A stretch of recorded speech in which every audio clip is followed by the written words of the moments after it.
सनातन धर्म ज्ञान गंगा चैनल में आप सभी का स्वागत है।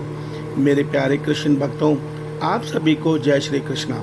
श्री भगवान आप सभी का जीवन आनंदमय, मंगलमय, भक्तिमय तथा धर्म पथ पर अग्रसर करें, ऐसी मेरी श्री भगवान जी से प्रार्थना है। मेरे प्यारे कृष्ण भक्तों, सनातन धर्म ज्ञान गंगा चैनल के आज के वीडियो में हम लोग श्रीमद् भगवद गीता से अध्याय 5 के श्लोक 4 को भगवान श्री कृष्ण जी की कृपा से सरल रूप में समझने का प्रयास करते हैं। जय श्री कृष्णा।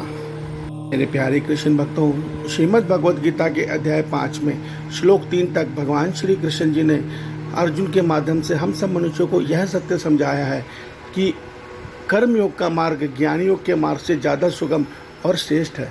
क्यों श्रेष्ठ है? क्योंकि कर्मयोग में मनुष्य सारे संसार के सेवा भाव में कर्म करता हुआ स्वयं का कल्याण करता है, और ज्ञान योग में एकांत काल में अपने मन को ईश्वर में स्थिर करके अपनी आत्मा का कल्याण करता है। अर्थात वो उसमें संसार की सेवा नहीं कर पाता, केवल वो अपने कल्याण के लिए जीवन जीता है। तो भगवान कहते हैं कर्मयोग का मार्ग ज़्यादा श्रेष्ठ है। मेरे प्यारे कृष्ण भक्तों, उसी में आज भगवान श्री कृष्ण जी कह रहे हैं कि जो मूर्ख लोग होते हैं वो ये सोचते हैं कि कर्म योग और सांख्य योग में दोनों में मनुष्य को फल अलग अलग मिलते हैं, मगर वास्तव में सत्य नहीं है। ये सत्य नहीं है। ज्ञानी जन पंडित ये सत्य जानते हैं कि दोनों ही मार्ग पर चलने वाले पुरुष को फलस्वरूप एक ही परमात्मा प्राप्त होते हैं। मेरे प्यारे कृष्ण भक्तों, भगवान श्री कृष्ण जी ने ये सत्य हम सबको समझा दिया है कि चाहे आप कर्म योग के मार्ग पर आगे बढ़िए, चाहे सांख्य योग अर्थात ज्ञान योग के मार्ग पर आगे बढ़िए, दोनों ही मार्ग परमात्मा में स्थिर, परमात्मा से मिलन तक पहुँचते हैं। मेरे प्यारे कृष्ण भक्तों, मगर इन बातों को सुनकर आपके दिमाग में एक प्रश्न आना चाहिए कि भगवान कह रहे हैं कि अर्जुन कल्याण के केवल 2 मार्ग हैं, कर्म योग और ज्ञान योग। भगवान भक्ति योग का नाम क्यों नहीं ले रहे और अर्जुन से भक्ति योग की बात क्यों नहीं कर रहा? मेरे प्यारे कृष्ण भक्तों, यहीं पे गीता को समझने में लोग भूल कर जाते हैं। वो ये सत्य नहीं जानते। वो सोचते हैं भक्ति का एक अलग मार्ग है, हम जीवन जी रहे हैं, उसके बाद जो हम भक्ति कर रहे हैं वो भक्ति का मार्ग है।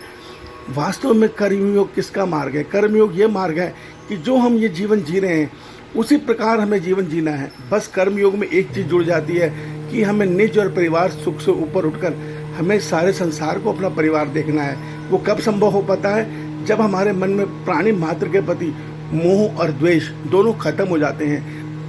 जब तक हमारे मोह खत्म नहीं होंगे तब तक हम निष्पक्ष नहीं बन सकते। जब तक हमारे अंदर देश भाव खत्म नहीं होगा तब तक हम निष्पक्ष नहीं बन सकते, और जब तक हम निष्पक्ष नहीं बनेंगे तब तक हम निष्काम भाव में कर्म नहीं कर सकते। तो वास्तव में जो कर्मयोग का मार्ग है इसके अंदर भक्ति भी है। ये एक दैनिक चर्या का नाम है कर्मयोग। अर्थात अभी हम शरीर सुख और पारिवारिक सुख के लिए जीवन जी रहे हैं, फिर हमें संसार के प्राणी मात्र के सुख को कैसे प्राप्त हो, कैसे प्राणी मात्र का भला हो, इस भाव में जीवन को जीना है। बस ये भाव ही बदलना है, बाकी कर्म नहीं बदलने। देखिए, अर्जुन का प्रश्न भी यही है। जो ज्ञान योग का मार्ग है वो कर्मों को त्याग कर प्राप्त होता है, अर्थात सबसे मन को विरक्त करके एकांत में ध्यान योग के द्वारा संपन्न होता है। मगर कर्म योग का मार्ग ये है, भगवान कहते हैं संसार में जीवन को जियो और हर स्थिति में जियो, मगर मन को उसमें लगने मत दो। मन को ईश्वर में लगाए रखो। ये समझ के कर्म करो कि ये कर्म मेरा शरीर कर रहा है, प्रकृति करवा रही है प्रारब्ध के अनुसार, मेरे को इसमें सबके सेवा भाव में कर्म करना है। और जब इस भाव में आप कर्म करोगे, निष्काम भाव में, और मन को ईश्वर में लगाए रखोगे, तो उस कल्याण से मनुष्य को कोई नहीं रोक सकता। यही वास्तव में कर्म योग है।